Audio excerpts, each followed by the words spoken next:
స్తోత్రమెస్సయ ప్రియమైన దేవుని బిడ్డలారా, క్రీస్తు నామములో మీ అందరికీ సమాధానం కలుగునుగాక. ఆమేన్.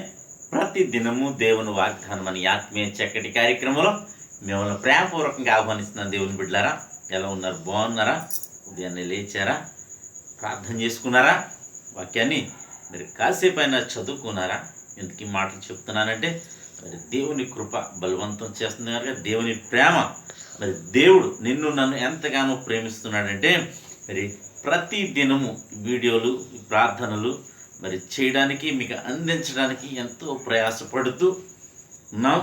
మరి ఇది కేవలం ఇలా కొనసాగుతుందంటే అది కేవలం దేవుని కృప, ఆయనకు నీ మీద ఉన్న ప్రేమ, మరి ఇవన్నీ కొనసాగించడానికి కృప చూపిస్తుంది అని తెలియజేస్తూ, ప్రతి దినము దేవుని వాగ్దానం అని ఆత్మీయ చక్కటి కార్యక్రమంలో వాగ్దానాన్ని చదువుతున్నాను. ద్వితీయోపదేశ కాండము 33వ అధ్యాయము 26వ వచనం. యెషురూను దేవుని పోలిన వాడును లేడు, ఆయన నీకు సహాయము చేయుటకు ఆకాశవాహనుడే వచ్చును, మహోన్నతుడై మేఘవాహనుడగును. దేవునికి స్తోత్రం. అద్భుతమైన వాగ్దానం ద్వారా మరి ప్రభు మరి తన శిష్యుని ద్వారా తెలియచేస్తూ ఏమంటాడంటే, యెషురూను దేవుని పోలిన వాడు ఎవడలేడు, ఆయన నీకు సహాయం చేయుటకు ఆకాశవాహనుడే వస్తాడట. దేవునికి స్తోత్రం. ఎవరు వస్తారు నాకు సహాయం చేయడానికి? ఎవరు నన్ను లేవనెత్తారు? నా పరిస్థితి నుండి బయట మరి వేసేవారు ఎవరు అని ఒకవేళ నువ్వు అనుకుంటున్నావేమో.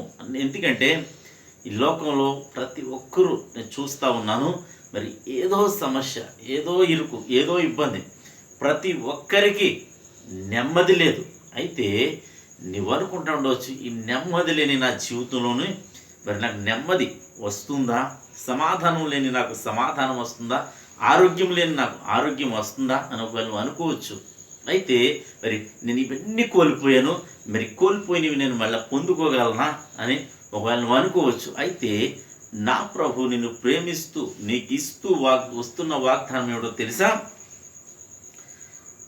ఆయన నీకు సహాయం చేయడు ఆకాశవాహనుడై వచ్చునని వాగ్దానం చేస్తున్న కనుక ఆయన ఆకాశవాహనుడై నీకు సహాయం చేయడానికి రాబోతున్నాడు. నిన్ను లేవనెత్తబోతున్నాడు.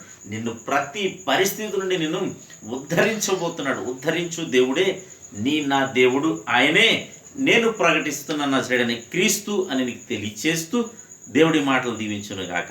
ఆమెను ప్రార్థన చేసుకుందాం. స్తోత్రము తండ్రి, వందనాలు యేసయ్యా.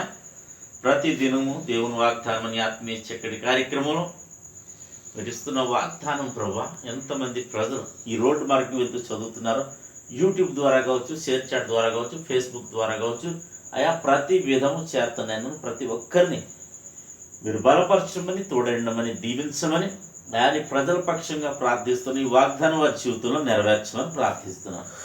ఎంతమంది రోగులు ఉన్నారు వారందరినీ స్వస్థపరచమని నాయన, ఏ సమస్యలో ఉన్నా, అప్పుల్లో ఉన్నా, నిందలో ఉన్న, అవమానాలు ఉన్న, పోరాటాల్లో ఉన్నా ప్రతి పరిస్థితి నుండి సహాయం చేయగల సమర్థుడు, శక్తిమంతుడు అని నమ్ముతున్నాం.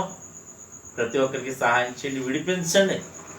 వ్యసనాల నుండి, పాపము నుండి, తండ్రి త్రాగుడు నుండి, చోదము నుండి, వ్యభిచారము నుండి అనేక రీతిలుగా ప్రతి ఒక్కరిని మీరు విడిపించమని ప్రార్థిస్తున్నాం.